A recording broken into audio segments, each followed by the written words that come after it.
Now, we have entered the last week of the 2023 legislative session, and lawmakers start their week facing a midnight deadline to pass the state's budget. 12 News' Richard Lake joins us live from the Capitol with an update on where we stand on the budget and what the Senate has in store for this last week. Richard? Well, as lawmakers continue to haggle over the state's budget, the House is at odds with the Senate in how public education will fit into Mississippi spending this year.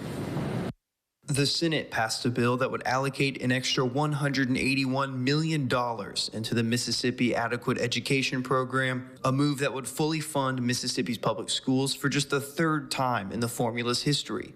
On Saturday, House Speaker Philip Gunn said he is set on not pledging any more money to MAEP, but open to alternative funding methods such as a revolving loan program. I believe the formula is faulty. I think it's outdated. We are not fond of the idea of putting more money into MAEP, but we're certainly not opposed to spending more money on education. And I think we will. I think we will come forward with a proposal to spend more money on education. But what we're going to do is going to be outside the formula. In the Senate, the path to restoring a ballot initiative proposal may not be dead after all. At the request of Lieutenant Governor Delbert Hosemann, the Senate passed a suspension resolution, reviving the bill and starting the process over.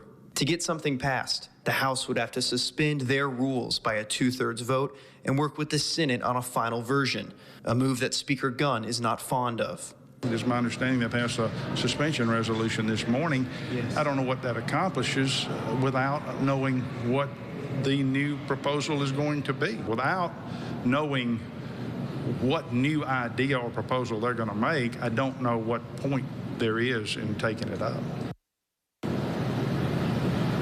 And as of right now, it is not clear what that new revived version of that ballot initiative proposal could look like. Could be completely different. Could honestly be the same thing, just a second try. For now, it's been Richard Lake reporting live from the Capitol in 12 News.